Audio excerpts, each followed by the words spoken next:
Assalamualaikum, hai teman-teman. Kali ini kita akan membahas subtes pemahaman bacaan dan menulis part 6. Kita langsung ke soal yang pertama. Kalimat yang seharusnya menggunakan tanda baca adalah, oke, kita analisis masing-masing opsi jawabannya dan kita cari mana sih kalimat yang memerlukan tanda baca. Kita ke opsi yang A, kalimat 3. Warga yang merasa tidak enak badan mengeluhkan sakit kepala, tubuh melemah, dan rasa sakit. Nah, ini nih, ada kalimat yang seharusnya menggunakan tanda baca koma, yaitu setelah kata tubuh melemah. Kenapa? Karena di sini kan sakit kepala, tubuh melemah, dan rasa sakit itu adalah sebuah kalimat pemerincian. Jadi di setiap katanya itu harus dibumbuhi oleh tanda koma. Jadi sakit kepala, koma, tubuh melemah, koma, dan rasa sakit.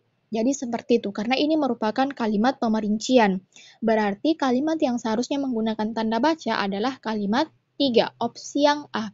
Apakah kita perlu melihat opsi-opsi yang lainnya? Tidak perlu ya, karena kita sudah menemukan bahwa kalimat yang memang memerlukan tanda baca, khususnya tanda koma, itu adalah kalimat 3. Kita lanjut ke soal nomor 55. Simpulan paragraf kedua adalah simpulan paragraf kedua. Nah, untuk mencari simpulan sebuah paragraf, sebenarnya kita tidak perlu membaca keseluruhan isi paragraf. Cukup kita baca kalimat pertama dan kalimat terakhir sebuah paragraf. Kenapa? Karena simpulan suatu paragraf itu pasti berkaitan dengan ide pokok sebuah paragraf. Nah, ide pokok itu biasanya terletak di awal kalimat ataupun di akhir kalimat. Coba kita baca awal kalimat dan akhir kalimat. Ke awal kalimat terlebih dahulu, kalimat 8. Jumlah lalat testa dikabarkan melonjak sejak 2015 saat gajah dan hewan lain dimasukkan ke hutan lindung. Nah, kota. Oke, kita simpan dulu, coba kita lihat kalimat terakhir. Agar tak terusik bahayanya, warga Malawi direkomendasikan menyiapkan pestisida dan jebakan yang menarik perhatian lalat teste. Nah, mana nih kalimat yang merupakan ide pokok? Apakah kalimat 8 atau kalimat 15? Nah, yang menjadi kalimat ide pokok adalah kalimat 8 karena ini kalimatnya bersifat umum dan menjelaskan apa sih yang akan dibahas di kalimat-kalimat selanjutnya. Dan kita lihat kalimat-kalimat selanjutnya ini merupakan kalimat penjelas dari kalimat utama yang merupakan kalimat 8. Nah, kita lihat dokter di rumah sakit setempat, Janelisa menekankan perlunya mengkontrol jumlah lalat tersebut. Sementara itu dan seterusnya, ini semua merupakan kalimat penjelas dari kalimat utama atau ide pokok, yaitu ide pokoknya jumlah lalat testa dikabarkan melonjak. Nah, kalau kalimat terakhir ini bukan merupakan ide pokok. Kenapa? Di sini dibuktikan oleh konjungsi agar. Dengan adanya kata agar ini berarti kalimat terakhir ini saling berkehubungan dengan kalimat sebelumnya atau memiliki keterkaitan dengan kalimat sebelumnya atau merupakan lanjutan dari kalimat sebelumnya. Jadi bukan merupakan ide pokok. Dan yang menjadi ide pokok itu adalah kalimat 8. Nah, tinggal kita lihat dari opsi A, B, C, D, dan E. Mana sih opsi yang memuat ide pokok yang kita dapatkan tadi bahwa jumlah lalat testa dikabarkan melonjak. Tinggal kita lihat. Nah, ini nih yang paling tepat, opsi yang A, jumlah lalat testa melonjak, karena ini sesuai dengan ide pokok yang kita dapatkan di paragraf kedua. Kita lanjut ke soal nomor 56. Kesalahan penulisan ejaan terdapat pada kesalahan penulisan ejaan. Kita analisis masing-masing opsi jawabannya. Kalimat 1. Kita baca kalimat 1. Relokasi ratusan gajah ke hutan lindung di Malawi dilakukan demi memberi harapan baru bagi negara di Afrika bagian selatan ini. Oke, kata-katanya ini tidak ada masalah, berarti bukan opsi yang A. Opsi yang B, kalimat 4. Kita baca kalimat 4. Lalat testa menjadi dalang yang membuat kondisi kesehatan warga merosot. Ini juga tidak ada masalah. Opsi yang C, kalimat 9. Kalimat 9, dokter di rumah sakit setempat, Janelisa, menekankan perlunya mengkontrol jumlah lalat tersebut. Mengkontrol, nah ini ada kata mengkontrol. Nah, jadi apabila ada sebuah kata dasar yang dimulai dari kata K, T, S, dan P, kemudian ditambahkan imbuhan awal atau imbuhan akhir, maka itu harus dilebur atau dihilangkan katanya. Contohnya, mengkontrol. Mengkontrol ini kan berawal dari kata dasar kontrol. Kemudian ditambahkan imbuhan me. Berarti ini harus dilebur katanya atau dihilangkan menjadi mengontrol. Mengontrol, bukan mengkontrol. Mau contoh lainnya? Oke, kita ambil kata T. Kata dasar tutup yang ditambahkan imbuhan me. Maka huruf T-nya ini harus dilebur atau dihilangkan menjadilah menutup. Contoh apa lagi? Huruf S, mensapu. Mensapu. Nah, ini kan kata dasarnya sapu. Kemudian ditambahkan imbuhan men. Maka harus dilebur atau dihilangkan kata S-nya menjadi menyapu. Berarti kesalahan penulisan ejaan terdapat pada kalimat 9, yaitu mengkontrol. Seharusnya mengontrol. Berarti opsi yang C.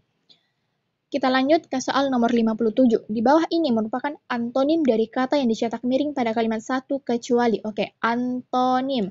Antonim atau lawan kata dari kata yang dicetak miring, yaitu memberi. Berarti pasti di antara opsi A, B, C, D, dan E, semuanya ini merupakan antonim. Merupakan sinonim, kecuali ada satu yang bukan merupakan sinonim, atau dengan kata lain antonimnya. Berarti tinggal kita cari mana sih dari opsi A, B, C, D, dan E yang maknanya beda sendiri. Ini kan memberi. Kita lihat opsi yang A. Memberi, menyediakan ini sama, menyampaikan sama, menyerahkan juga pasti sama. Nah, ini nih yang berbeda, menerima. Menerima, memberi itu saling berkebalikan atau lawan katanya. Berarti yang menjadi antonim dari kata yang dicetak miring atau kata memberi adalah opsi yang D, yaitu menerima. Kita lanjut ke soal nomor 58. Konjungsi yang tepat untuk melengkapi titik-titik pada kalimat 7 adalah kalimat 7, coba kita baca. Dari sisi lapangan usaha atau LU, pertumbuhan ekonomi tahun 2019 terutama didorong kinerja jasa-jasa, titik-titik sektor tersier, terutama sektor komunikasi dan informasi, sektor jasa keuangan dan asuransi, dan sektor jasa lainnya. Nah, kalau kita lihat yang bisa menjadi konjungsi untuk melengkapi titik-titik pada kalimat 7 itu adalah apa nih? Opsi yang C, karena kalau kita gunakan opsi yang C itu kalimatnya padu. Kita bisa baca, dari sisi lapangan usaha atau LU, pertumbuhan ekonomi tahun 2019 terutama didorong kinerja jasa-jasa pada sektor tersier, terutama sektor komunikasi dan informasi, sektor jasa keuangan dan asuransi, dan sektor jasa lainnya. Berarti yang paling tepat itu adalah opsi yang C, pada. Kita lanjut ke soal nomor 59. Agar menjadi logis, kalimat 11 dapat diperbaiki dengan cara kalimat 11. Kita baca dulu. Bank Indonesia akan terus memperkuat koordinasi dengan pemerintah dan otoritas terkait untuk menjaga stabilitas ekonomi, mendorong permintaan domestik, serta meningkatkan ekspor. Ekspor, pariwisata, dan aliran masuk modal asing termasuk penanaman modal asing atau PMA. Oke, agar menjadi logis, apa sih yang perlu diperbaiki dari kalimat 11 ini? Kita analisis masing-masing opsi jawabannya. Opsi yang A, membuat kalimat menjadi dua kalimat yang berbeda. Membuat kalimat menjadi dua kalimat yang berbeda. Nah, kalimat 11 ini memang hanya ada satu kalimat, tapi lumayan panjang. Tapi kalau kita ubah menjadi dua kalimat ini tidak bisa. Kenapa? Karena ini semuanya saling keterkaitan. Coba kita lihat, menjaga stabilitas ekonomi, mendorong permintaan domestik, serta meningkatkan ekspor, dan seterusnya. Ini merupakan kalimat yang saling keterkaitan. Artinya tidak bisa kita ubah menjadi dua kalimat yang berbeda. Berarti bukan opsi yang A. Opsi yang B, menghapus kata dengan sebelum pemerintah. Kata dengan sebelum pemerintah. Terus memperkuat koordinasi dengan pemerintah. Ini tidak. Ini perlu ada kata dengan untuk agar kalimatnya menjadi lebih efektif atau logis. Berarti bukan opsi yang B. Opsi yang C, kata Bank Indonesia dibuat menjadi BI. Nah, ini juga tidak bisa. Kalaupun kita ingin tambahkan singkatan yaitu BI, maka perlu seperti ini. Bank Indonesia, kemudian dalam kurung BI. Nah, kalau ini baru bisa seperti ini nih, seperti kalimat terakhir. Penanaman modal asing, kemudian diikuti oleh singkatannya yaitu PMA. Berarti bukan opsi yang C ya. Opsi yang D, menukar posisi serta dan dan. Kita lihat ini. Serta dan. Coba kita baca. Dan otoritas terkait untuk menjaga stabilitas ekonomi, mendorong permintaan domestik, dan meningkatkan ekspor pariwisata serta aliran masuk modal asing termasuk penanaman modal asing. Nah, kalau kita ganti itu kalimatnya menjadi lebih padu, lebih maknanya terdengar lebih jelas, kemudian kalimatnya juga bisa menjadi efektif, berarti agar menjadi logis, kalimat 11 itu dapat diperbaiki dengan cara menukar posisi serta dan. Berarti opsi yang D. Coba kita lihat opsi yang E. Mengganti kata untuk menjadi agar sebelum menjaga stabilitas ekonomi. Coba kita baca mana nih? Dan otoritas terkait untuk menjaga stabilitas ekonomi. Dan otoritas terkait agar menjaga stabilitas ekonomi. Nah, ini juga tidak lebih tepat kalau kita menggunakan kata untuk. Berarti bukan opsi yang E. Kita lanjut ke soal nomor 60. Kata yang paling tepat untuk melengkapi titik-titik pada kalimat 8. Titik-titik pada kalimat 8. Coba kita baca. Kedepannya, BI memperkirakan pertumbuhan ekonomi Indonesia akan tetap baik ditopang prospek titik-titik ekspor dan konsumsi rumah tangga. Ekspor dan konsumsi rumah tangga. Nah, apa nih? Prospek titik-titik ekspor dan konsumsi rumah tangga. Apakah pertimbangan pertumbuhan percepatan peningkatan yang pasti bukan E dan bukan A. Jadi ada opsi B, C, dan D. Percepatan juga kayaknya tidak ya. Sisa pertumbuhan atau peningkatan.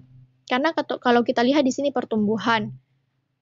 Coba kita lihat kalimat setelahnya. Investasi diperkirakan juga meningkat. Investasi diperkirakan juga meningkat. Ada kata juga. Berarti bukan hanya investasi, tapi kalimat sebelumnya itu juga pasti akan meningkat. Nah, kalimat sebelumnya adalah ekspor dan konsumsi rumah tangga. Berarti yang paling tepat itu adalah peningkatan. Karena dibuktikan atau diperkuat dengan kalimat setelahnya, yaitu investasi juga meningkat. Ada kata juga. Dan meningkat berarti ini merupakan peningkatan. Jadi yang paling tepat adalah opsi yang D. Kita lanjut ke soal nomor 61. Pada kalimat 6, pemilihan kata yang tepat untuk menjelaskan kalimat tersebut adalah kalimat 6, coba kita baca. Permintaan domestik juga didukung oleh investasi yang tetap tinggi, terutama investasi bangunan yang tumbuh 5,37%, tidak jauh berbeda dari kinerja 2018 5,41%. Nah, kalau kita lihat yang bisa itu adalah sebesar sejumlah. Kalau tingkatan ini tidak, opsi yang D juga tidak meningkat. Kenapa? Karena kalau kita ambil meningkat pasti harus diikuti oleh kata yang. Begitupun dengan opsi yang E, harus diikuti oleh kata yang. Kalau tidak diikuti oleh kata yang, maka kalimatnya tidak bisa menjadi logis. Berarti bukan opsi yang D ya. Bukan opsi yang E. Jadi tersisa opsi A dan B. Mana nih yang paling tepat? Yang paling tepat adalah opsi yang A, sebesar. Kenapa? Karena di sini kita ngomongin tentang persen, bukan sebuah angka yang bulat. Ini adalah persentase. Berarti yang paling tepat adalah sebesar 5,41%. Opsi yang A. Kita lanjut ke soal nomor 62. Pernyataan yang paling tepat sebagai kesimpulan bacaan tersebut adalah, kesimpulan artinya ini harus memuat keseluruhan isi teks atau harus memuat inti-inti yang dijelaskan di setiap paragraf. Tapi tidak perlu kita baca keseluruhan isi paragraf. Cukup kita baca masing-masing ide pokok di setiap paragraf. Nah, ide pokok itu biasanya terletak di awal kalimat ataupun di akhir kalimat setiap paragraf. Berarti cukup kita baca awal kalimat ataupun akhir kalimat setiap paragraf. Kita ke paragraf pertama. Kalimat pertama, kalimat 1. Bank Indonesia atau BI menyebut pertumbuhan ekonomi keseluruhan tahun 2019 tetap baik, yakni 5,02%, meskipun lebih rendah dibandingkan capaian tahun 2018 sebesar 5,17%. Coba kita lihat kalimat terakhir. Konsumsi lembaga non-profit rumah tangga LNPRT meningkat dari 9,10%. Kalau kita lihat kalimat 5 ini bukan ide pokok, ini hanya menjelaskan merupakan lanjutan penjelasan dari kalimat sebelumnya. Berarti yang menjadi ide pokok adalah kalimat 1. Kemudian juga kalau kita lihat kalimat 2, 3, 4, dan seterusnya ini merupakan penjelasan atau merupakan kalimat penjelas dari kalimat yang kita dapatkan di kalimat pertama, yaitu ide pokoknya. dibuktikan dengan pertumbuhan ekonomi ditopang. Berarti ini menjelaskan apa yang dibahas di kalimat 1 atau ide pokoknya, yaitu terkait dengan pertumbuhan ekonomi yang baik di tahun 2019. Berarti ini merupakan ide pokok. Kita lanjut ke paragraf 2. Paragraf 2, kalimat pertama dan kalimat terakhir. Kalimat pertamanya itu adalah kalimat 6. Permintaan domestik juga didukung oleh investasi yang tetap tinggi, terutama investasi bangunan yang tumbuh 5,37%, tidak jauh berbeda dari kinerja 2018 sebesar 5,41%. Oke, kita simpan dulu, kita lihat kalimat terakhir. Kalimat terakhir, mana nih? Ini, pencapaian ini didorong pembangunan infrastruktur serta kenaikan keyakinan pelaku usaha sebagai dampak peningkatan ekspor dan kemudahan iklim berusaha. Nah, kalimat 10 ini bukan merupakan ide pokok. Kenapa? Karena ada kata ini, pencapaian ini. Nah, kata ini pasti merujuk di kalimat sebelumnya. Artinya ini bukan merupakan ide pokok. Dan yang menjadi ide pokok adalah kalimat 6, yaitu permintaan domestik juga didukung oleh investasi yang tetap tinggi. Tapi kalau kita lihat, paragraf 2 ini tetap melanjutkan apa yang dibahas di paragraf pertama. Ini hanya merupakan lanjutan penjelasan. Kemudian kita lihat paragraf 3. Bank Indonesia akan terus memperkuat koordinasi dengan pemerintah dan otoritas terkait untuk menjaga stabilitas ekonomi, mendorong permintaan domestik, serta meningkatkan ekspor pariwisata dan aliran masuk modal asing, termasuk penanaman modal asing. Nah, kalau kita lihat kalimat 11 ini tidak melanjutkan apa yang dibahas di paragraf 1 dan 2, tetapi ini hanya berisi kesimpulan dari paragraf 1 dan 2 bahwa Bank Indonesia akan terus memperkuat koordinasi dengan pemerintah dan otoritas terkait agar menjaga stabilitas ekonomi, mendorong permintaan domestik. Nah, stabilitas ekonomi, mendorong permintaan domestik, meningkatkan ekspor pariwisata dan aliran masuk modal asing, ini semuanya sudah dijelaskan di paragraf 2 dan 1. Kemudian ditambahkan dengan jumlah-jumlahnya, yaitu persentase-persentase. Berarti kalimat 11 ini hanya berupa kesimpulan. Nah, tinggal kita hubungkan kalimat 1 ide pokoknya dengan kalimat 11. Kita lihat di sini. Opsi A, B, C, D, dan E. Mana nih yang paling tepat? Opsi yang A. Pertumbuhan ekonomi 2019 meningkat disebabkan koordinasi yang baik antara pemerintah dan Bank Indonesia. Nah, kalau kita lihat opsi yang A ini adalah dua paragraf yang disatukan, yaitu paragraf pertama, khususnya kalimat pertama, dan paragraf terakhir, yaitu kalimat 11. Kenapa kita tidak mengambil paragraf 2? Karena paragraf 2 ini hanya melanjutkan dari apa yang dibahas di paragraf 1. Jadi, pada intinya paragraf 1 dan paragraf 2 itu pembahasannya tetap sama. Jadi, kita hanya fokus di ide pokok kalimat 1 dan kalimat 11. Nah, yang paling tepat adalah opsi yang A, karena ini merupakan sebuah kalimat gabungan dari kalimat 1 dan kalimat 11. Kita lanjut ke soal nomor 63. Ilustrasi yang paling tepat menjelaskan bacaan tersebut adalah, nah, tadi kita sudah baca bahwa pada intinya teks ini membahas terkait dengan pertumbuhan ekonomi tahun 2019 dan tahun 2018. Berarti kita perlu sebuah diagram persentase pertumbuhan ekonomi antara tahun 2018 dan 2019 supaya kita bisa mengcompare atau membandingkan antara dua tahun tersebut. Nah, tinggal kita analisis masing-masing opsi jawabannya. Opsi yang A, foto rapat pemerintah dan Bank Indonesia. Ini tidak perlu kita adakan foto rapat. Kemudian opsi yang B, gambar sektor jasa dan industri rumahan. Gambar sektor jasa dan industri rumahan. Kata gambar, sebenarnya ini tidak perlu. Kalau katanya persentase, berarti ini bisa. Tapi kan ini mengatakan gambar. Ini hanya gambar sektor jasa dan industri perumahan. Ini tidak perlu. Opsi yang C, bagan rencana pertumbuhan ekonomi. Rencana. Kita tidak membahas rencana di sini, tapi sudah terjadi. Pertumbuhan ekonomi sudah terjadi dan sudah ada angkanya berupa persentase. Jadi tidak perlu kita adakan rencana lagi. Opsi yang D, diagram persentase pertumbuhan ekonomi 2018 dan 2019 berdasarkan penerimaan negara.